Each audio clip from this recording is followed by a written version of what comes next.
Personaliti hebat UCAM kali ini akan menampilkan anak muda yang menceburkan diri dalam perniagaan pembinaan landscape dan nursery, Basharuddin bin Ali, yang merupakan pengarah urusan Labu Landscape Sendirian Berhad. Bashar merupakan alumni College Universiti Agroscience Malaysia dalam jurusan pengurusan ladang, tapi kini beliau memilih untuk menceburi bidang landscape. Bashar juga merupakan ikon hero UCAM di atas kejayaannya dalam bidang perniagaan dan sumbangannya kepada UCAM. Jadi, nak kenal lebih dekat lagi dengan personaliti hebat UCAM ini? Jom ikut saya. Dulu, Bashar sama belajar dari bidang pengurusan ladang kan? Jadi sebenarnya apa faktor yang menarik minatlah Bashar untuk ceburi bidang landscape ni, Bashar? Okey, dulu saya belajar dalam bidang pengurusan ladang, tapi saya mencuburi bidang dalam bidang horticulture. Saya nampak perbezaan tu tak terlampau banyak lah.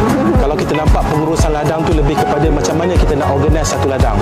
Tapi kalau bidang horticulture sama juga. Kalau misalnya kita buat nursery, kita perlu organizekan kita punya nursery. Dalam masa sama, macam mana kita nak uruskan pekerja, macam mana kita nak uruskan costing, macam mana kita nak uruskan sesuatu projek yang kita nak lakukan. Dekat sini, apa yang saya belajar dekat Quarries dah dahulu adalah step 1, step 2, step 3, step 4. Pelbagai yang saya belajar. Jadinya bila saya masuk dalam industri, saya dah ada orang panggil, dah ada ilmu lah sebelum nak mencuburi bidang. Jadi okey, saya ada benda yang saya nak bagi tahu kepada adik-adik kan, rakan-rakan. Okey. Yang pertama adalah ilmu. Kita faham kalau kita nak berjaya, kita perlu ada ilmu. Yang kedua, anda perlu bergaul dengan ramai orang. Okey, bila anda bergaul, anda dapat perspektif yang berbeza, pandangan yang berbeza, ilmu yang berbeza, anda akan berjaya. Yang ketiga adalah anda perlu cekal, anda perlu tabah dan konsisten bila anda melakukan sesuatu.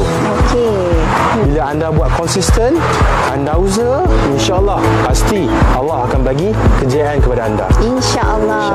Yang paling best lah, unik adalah lecturer yang berkualiti dapat mengajar saya dengan perkara-perkara yang bagus. Berminat? Jangan lupa layari www.ucam.edu.my untuk sebarang pertanyaan dan maklumat lanjut.